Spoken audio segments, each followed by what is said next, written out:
नमस्कार, स्वागत है आपका स्वराज एक्सप्रेस के खास कार्यक्रम ऑन रिकॉर्ड में। और इस प्रोग्राम के जरिए हम आपकी मुलाकात करवाते हैं देश के बड़े न्यूज मेकर्स के साथ। आज के हमारे खास मेहमान हैं केंद्रीय मंत्री प्रकाश जावड़ेकर, जिनके पास पोर्टफोलियो है सूचना और प्रसारण और पर्यावरण भी। प्रकाश जावड़ेकर जी, आपका बहुत बहुत स्वागत है स्वराज एक्सप्रेस पर। नमस्ते। स्वराज एक्सप्रेस में मैं पहली दफा आज इंटरव्यू के लिए आया हूं। Thank you sir, thank you so much. और मेरा पहला सवाल है कि जो मोदी जी का जो कार्यकाल है उसको 1 साल पूरा हो गया है, जो दूसरा कार्यकाल है, कितनी बड़ी चुनौतियां रही हैं इस साल और कैसे देखेंगे जो बीता वक्त रहा है?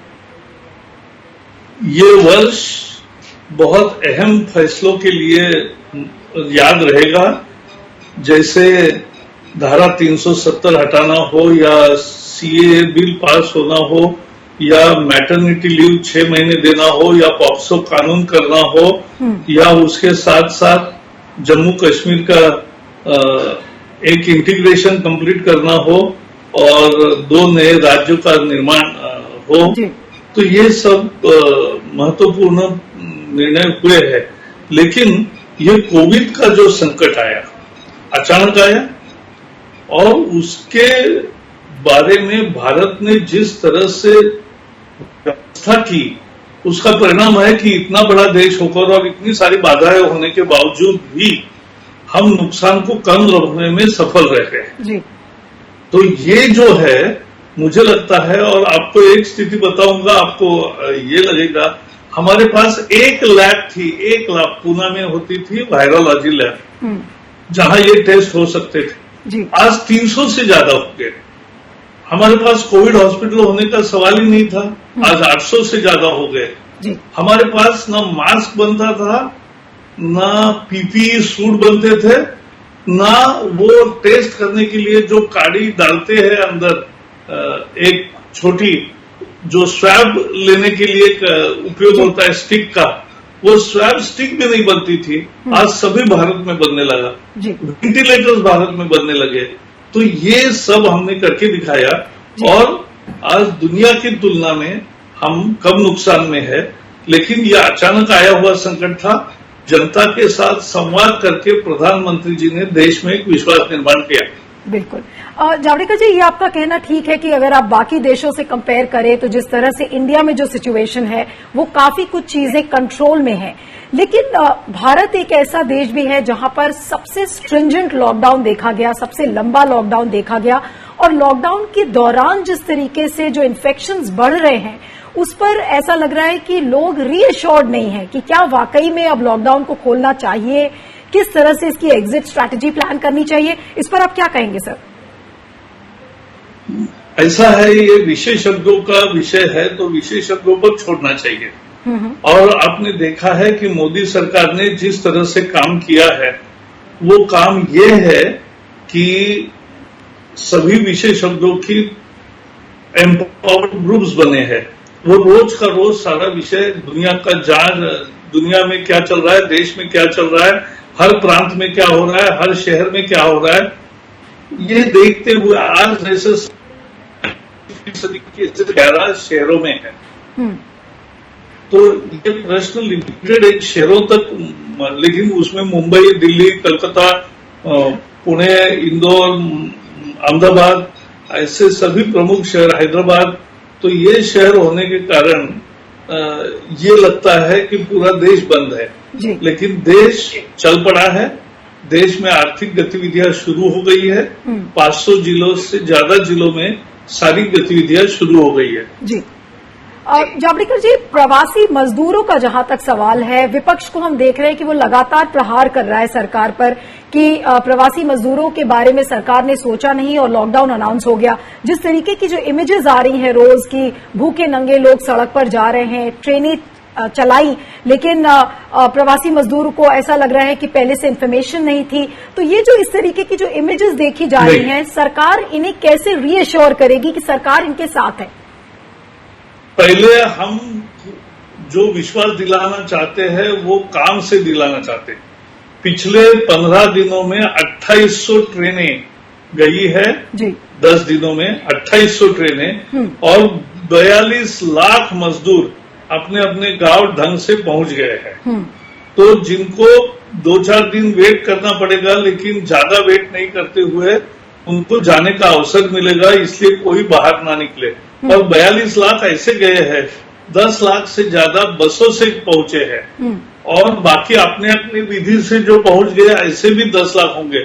तो मेरा अनुमान है कि 60-65 लाख तो लोग पहुंच गए।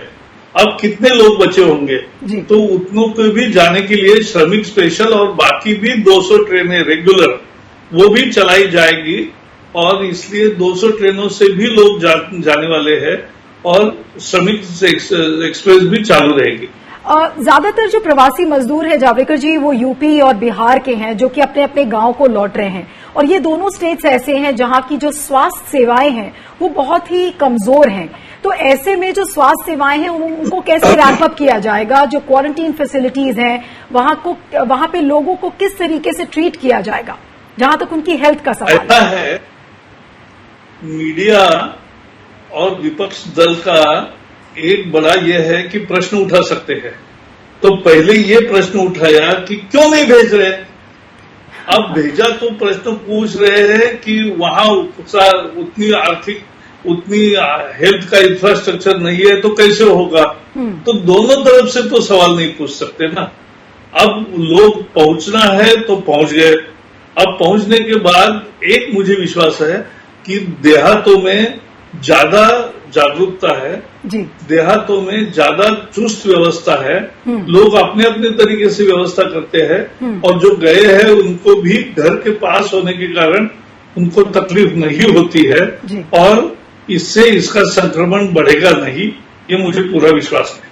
लेकिन जो आंकड़े आ रहे हैं जावड़ेकर जी वो थोड़े से डिस्टर्बिंग है, क्योंकि दिन पर दिन जो आंकड़ा है, ये जरूर बात सही है कि जो नंबर ऑफ डेथ्स है वो कम है, लेकिन जो नंबर ऑफ इन्फेक्शंस है वो बढ़ते जा रहे हैं। और जो हेल्थ मिनिस्ट्री की ब्रीफिंग होती है उसमें मिस्टर लव अग्रवाल जो ज्वाइंट सेक्रेटरी हैं वो कुछ बात कहते हैं, और डॉक्टर गुलेरिया जो आंकड़े देते हैं और जो सिचुएशन बताते हैं उसमें थोड़ा सा विरोधाभास नजर आता है। तो सच्चाई क्या है सर, आप थोड़ा सा समझाइए ना। नहीं, सच्चाई है कि जो प्रमुख लोग और सरकार की तरफ से ऑफिशियल है जी उसमें सही है, और उसमें अगर अलग अलग लोग थोड़ी अलग अलग जानकारी देते हैं तो वो अपने पर्सपेक्टिव से वो जानकारी का मुद्दा है, यह हमें समझ लेना चाहिए। इसमें कोई भी झूठ नहीं है, कोई भी गलत नहीं है, लेकिन स्थिति को देखने के नजरिया होते हैं। लेकिन क्या अगर जो लोग कह रहे हैं कि स्थिति भयावह है इस समय भारत की, तो क्या आप इस चीज से अग्री करेंगे जिस तरह से इन्फेक्शन बढ़ रहे हैं? मैं इससे एग्री नहीं करता हूं। ये सच है कि लगभग 7,000 के दरमियान रोज के इन्फेक्शन के केसेस बढ़ रहे हैं, लेकिन आप अगर समझोगे तो उसमें सीरियस केसेस 1%, 2% भी नहीं है, और जिनको कोई वेंटिलेटर तो बहुत ही कम लोगों को लग रहा है, और ऑक्सीजन भी देने की जरूरत हार्डली 1-2% को पड़ रही है। बाकी सभी लोग स्वस्थ है, और वो एंटीबॉडीज डेवलप हो रहे हैं, और वो 14 दिन की प्रतीक्षा केवल करते हैं, इसलिए नंबर बढ़ता रहता है। लेकिन 14 दिन में वो बाहर आ जाएंगे और एंटीबॉडीज भी तैयार उनके होंगे, तो दे विल बी फ्री, कभी भी उनको फिर से कोविड का खतरा नहीं रहेगा। ओके।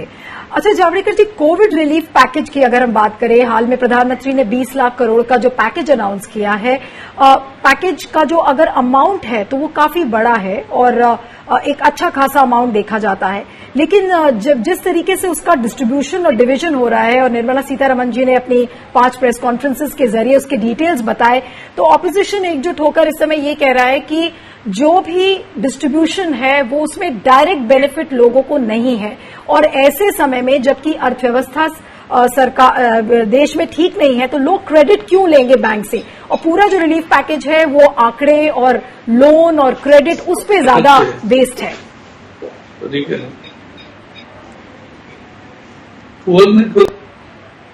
जी सर। हाँ जी, तो मैं 1 मिनट मुझे दे दीजिए जी, कि पहले तो समझना चाहिए देश में 80 करोड़ गरीबों को हर माह 5 किलो चावल या गेहूं 2 या 3 रुपए में मिलता है। पिछले 5 महीने में 3 महीने हो रहे हैं और 2 महीने और आगे 25 किलो अनाज और 5 किलो दाल 80 करोड़ लोगों को मुफ्त देने का ऐतिहासिक काम मोदी सरकार ने किया है। 25 किलो चावल या गेहूं और 5 किलो दाल मुफ्त में। फिर 10 करोड़ ऐसे लोग बचे कि जिनके पास न राशन कार्ड है, न उनका कहीं रजिस्ट्रेशन है, या पोर्टेबल अभी बनना है राशन कार्ड, इसके लिए उनको कुछ लाभ नहीं मिलता। ऐसे भी लोगों को 2 महीने के लिए 10 किलो अनाज और 2 किलो दाल, ये सबको मुफ्त मिलेगा। तो ये एक बड़ा काम किया है। उसके बाद 20 करोड़ महिलाओं को उनके जनधन के खाते में 500 रुपए 3 महीने यानी 1500 रुपए, 30,000 करोड़ रुपए वो जमा किए गए हैं। 3 गैस सिलेंडर्स 8 करोड़ महिलाओं को घरों को फ्री में दिए गए हैं। 50 लाख का इंश्योरेंस सभी स्टाफ को दिया गया है जो कोविड से संबंधित है। 3 करोड़ लोगों को, बुजुर्ग और बाकी लोगों को 1-1 हजार रुपए जमा किए हैं। 10 करोड़ किसानों को 2,000 रुपए जमा किए हैं। तो ये सब अगर आप देखोगे तो ये बहुत बड़ी रकम है और प्रत्यक्ष लोगों के हाथ में पहुंची है। एक और दूसरा भी पैकेज का हिस्सा है, वो इम्पोर्टेंट है। 3,70,000 करोड़ रुपए एक तरह से सूक्ष्म एवं लघु उद्योगों को और मंझले उद्योगों को कर्जा मिलेगा गवर्नमेंट गारंटी से, और उनको गारंटी नहीं देनी पड़ेगी। तो उनका पहले कर्जा है वो अलग है, ये एडिशनल कर्जा उनको मिलेगा क्योंकि आज उनको लिक्विडिटी की जरूरत है। दूसरा, 1 लाख करोड़ का एग्रीकल्चर इंफ्रास्ट्रक्चर स्टोरेज से लेकर सब बढ़ाने के लिए भी पैसा तुरंत बांट रहे हैं। फिर 70,000 करोड़ क्रेडिट लिंक सब्सिडी मध्यम वर्ग के लिए दी गई है। और डिफेंस में सेल्फ रिलायंस का एक नया भाव जागा है और निर्णय लिए गए हैं। और मुझे लगता है ये सब महत्वपूर्ण है और ये पैकेज 20 लाख करोड़ का देश को सचमुच में आत्मनिर्भर भी बनाएगा, उसको दिशा भी है और दशा सुधारने का अवसर भी है। जावड़ेकर जी, आप एक बहुत वरिष्ठ मंत्री हैं मोदी सरकार में, और आपके माध्यम से मैं ये चाहती हूं कि ये इंटरव्यू जितने भी दर्शक हैं, चाहे वो गांव में बैठा किसान हो, चाहे सड़क पर चलता हुआ मजदूर हो, आज जब आप ग्राउंड पे जाते हैं, और हमारे चैनल पर भी इस तरीके की रिपोर्ट्स दिखाई गई थी कि जहां पे लोगों का ये कहना है कि सरकार ने उनके जेब में पैसे डाले हैं लेकिन वो काफी नहीं है। आपने अभी जिक्र किया कि 1,500 रुपए हर पर्सन के अकाउंट में गया है, ये बहुत अच्छी बात है, लेकिन सरकार के पास क्या और ज्यादा पैसा देने का फिस्कल स्पेस है? और आप किस तरह से रीअश्योर करेंगे, क्योंकि बहुत सारे लोग जो ये इंटरव्यू देखेंगे आपके माध्यम से, अगर ये रीअश्योरेंस जाएगा तो उन्हें थोड़ा सा वो रीअश्योर्ड फील करेंगे, उन्हें लगेगा कि नहीं सरकार उनके लिए कर रही। जी सर, जी बोलिए सर।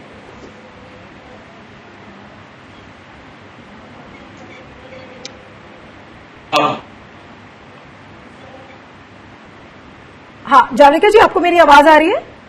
जी आवाज आ रही है। मैं ये कह रही हूँ कि मेरा उत्तर फिर से मैं बताना चाहूंगा, तो 1500 रुपए नहीं दिए हैं, 2-2 हजार रुपए 10 करोड़ किसानों को दिए हैं।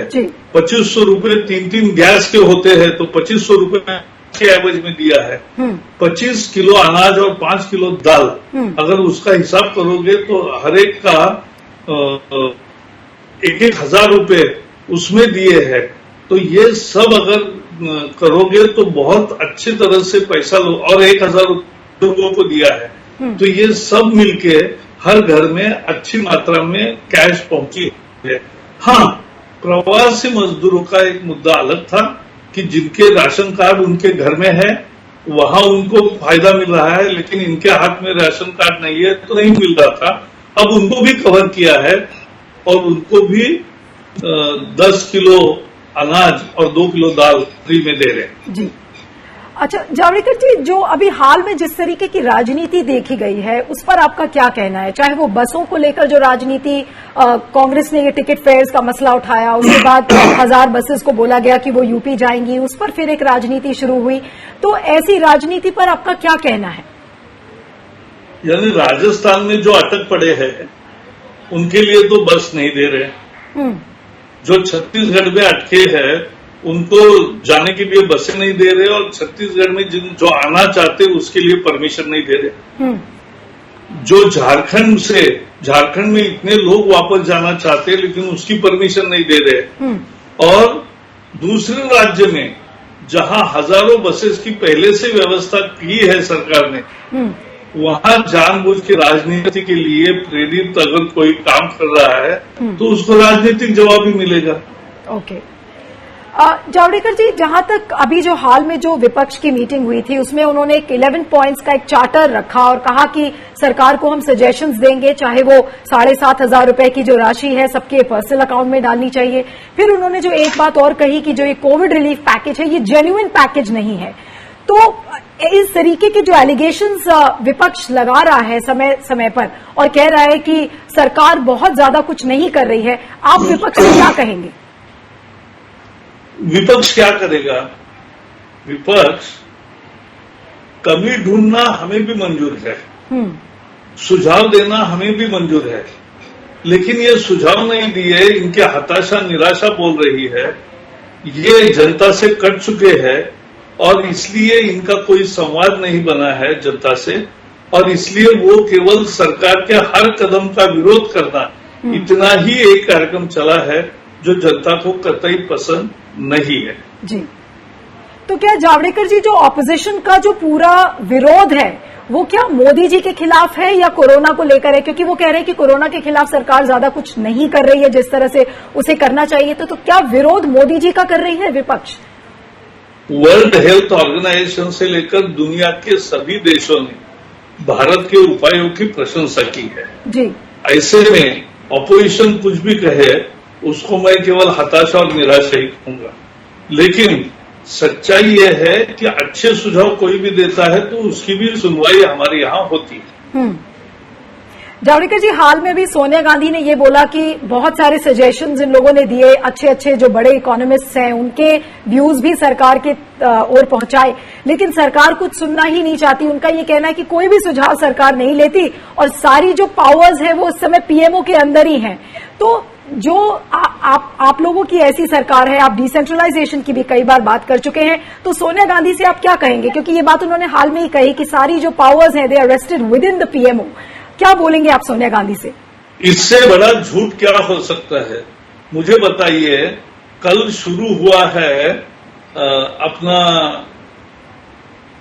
ये हवाई जहाज की यात्रा, डोमेस्टिक फ्लाइट्स। डोमेस्टिक फ्लाइट में हर राज्य ने अपना अपना कोड ऑफ कंडक्ट तैयार किया है, प्रोटोकॉल तैयार किया है। कहीं क्वारंटाइन है, कहीं नहीं है, कहीं होम क्वारंटीन है, कभी इंस्टीट्यूशनल क्वारंटीन है। तो ये अगर हर राज्य अपनी अपनी मर्जी से कर रहा है तो सेंट्रलाइज पावर का कहाँ है? वो इसी पे झूठ तय होता है। आज का आज झूठ दिखा रहा हूं। दूसरा, उससे ज्यादा महत्वपूर्ण है कि उन्होंने सुझाव क्या दे रहे हैं? 7,500 रुपए दे दो। मैंने तो 10,000 का हिसाब बताया बाबा।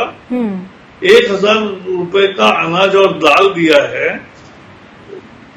1,500 रुपए 20 करोड़ महिलाओं के खाते में डाले हैं, 2,000 रुपए 10 करोड़ लोगों के खाते में डाले हैं और 2,500 रुपए के गैस 3 गैस फ्री दिए 8 करोड़ लोगों को। तो जो समाज के सबसे दबे कुचले 10 करोड़ लोग हैं उनके हाथ में तो 7,500 करोड़ रुपए से ज्यादा आ गए। जी जावड़ेकर जी, जहां तक जो लोकतांत्रिक प्रक्रिया का सवाल है, समय समय पर ये भी डिमांड्स आई हैं, क्योंकि सरकार में ही हमने देखा है कि वीडियो कॉन्फ्रेंसेस के जरिए मीटिंग हो रही है। तो सभी का एक सवाल जो सारे एक्सपर्ट्स मिल के बात कर रहे हैं कि जो स्टैंडिंग कमिटीज हैं, क्या उनकी वर्चुअल मीटिंग्स हो सकती है या नहीं हो सकती? इस पर सरकार का क्या विचार है, क्या कहेंगे आप? ऐसा है, मेरे मंत्रालय में एक्सपर्ट अप्राइजल कमेटी होती है, उसके बिल्कुल मीटिंग वीडियो से हो रहे हैं। पूरा प्रेजेंटेशन जी वहां दिख रहा है। उसके साथ साथ जहां प्रोजेक्ट बनना है वहां हम जूम करके जाते हैं और वो स्थान भी देखते हैं जिसके एवज में कॉम्पेंसेटरी एफॉरेस्टेशन बनता है, वो भी स्पॉट देखते हैं। तो जैसे रोज काम होता था वैसे का वैसा काम आज तकनीक के कारण हम कर सकते हैं। ओके। लेकिन जो टेक्नोलॉजी का एक और बड़ा चैलेंज है सर, आरोग्य सेतु पर आऊंगी आपके पास कि आरोग्य सेतु को लेकर काफी सारी बातें हो रही हैं कि आरोग्य सेतु मैंडेटरी हो गया है। अगर आपको चलना है चाहे हवाई जहाज से या ट्रेन से, आरोग्य सेतु इज मैंडेटरी। लेकिन किस तरह से रीअश्योर करेंगे कि आरोग्य सेतु को लेकर जितनी कंट्रोवर्सीज हुई हैं, अभी हाल में देखा गया कि कुछ एथिकल हैकर्स ने उसे 4 घंटे के अंदर हैक कर दिया, तो आपके माध्यम से एक रीअश्योरेंस चाहूंगी कि कितना सेफ है आरोग्य सेतु सर? आरोग्य सेतु बिल्कुल सेफ है जी। और आरोग्य सेतु में ऐसा कुछ भी नहीं है कि जो लोगों को जानकारी मिलने से बहुत बड़ा खतरा होगा, क्योंकि एक और दूसरा कोई भी हैक नहीं हुआ है, ये भी मैं बताना चाहता हूं। ना ये कोई एफर्ट है कि आपकी प्राइवेट जानकारी लेने का, आपको मदद करने के लिए ये इम्पोर्टेंट है कि आपको अलर्ट मिलेगा कि आपके आसपास कहीं संक्रमित व्यक्ति है क्या। जी जावड़ेकर जी, चलते चलते एक सवाल आपसे पूछूंगी कि जिस समय लॉकडाउन अनाउंसमेंट शुरू हुआ था तो उस समय दूरदर्शन पर रामायण और महाभारत दिखाई गई थी और काफी पॉपुलर रहा, काफी भारी संख्या में लोगों ने देखा और एक तरीके से लोगों का ध्यान भी भटका। जो लॉकडाउन के जो टेंशन्स थे तो वो सब रामायण और महाभारत देख रहे थे, तो एक तरीके से ध्यान लोगों का बांटने की भी कोशिश की गई कि चलिए आप ये धार्मिक सीरियल्स देखें। अब जबकि लॉकडाउन बिल्कुल खत्म होने को आया है तो सर इसे मैं एक आपके मंत्रालय का एक इनोवेटिव मंत्र ही कहूंगी, तो इस तरीके की क्या कोई अब एग्जिट लॉकडाउन स्ट्रैटेजी के लिए भी आपका मंत्रालय कोई ऐसी पहल कर रहा है जिसमें कि लोग अब वापस बिल्कुल उसी मूड से काम पर वापस लौट जाएं?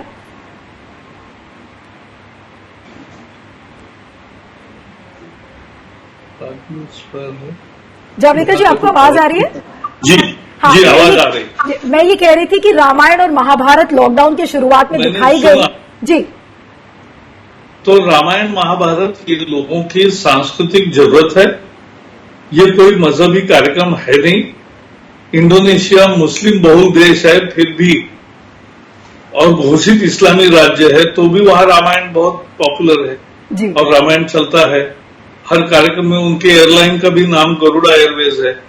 तो ये वास्तविकता है और इसलिए देश में रामायण महाभारत यही हमारे देश की मूल विरासत है और वो विरासत दिखाने में मुझे बहुत अभिमान है।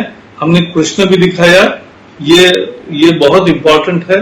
मुझे लगता है लॉकडाउन के दिनों में अच्छा समय लोगों का काम आया और लोगों ने अनेक नई पीढ़ी के हजारों युवक मुझे मिलते हैं, वो कहते हैं हम बहुत छोटे थे या हम नहीं थे जब पहली दफा रामायण हुआ। जी, thank you so much Javadekar ji, it was a pleasure talking to you and you stay safe, stay healthy. आपका बहुत बहुत शुक्रिया स्वराज एक्सप्रेस पर आने के लिए। तो ऑन रिकॉर्ड में इतना ही, अगले हफ्ते फिर से मुलाकात होगी किसी और मेहमान के साथ। नमस्कार।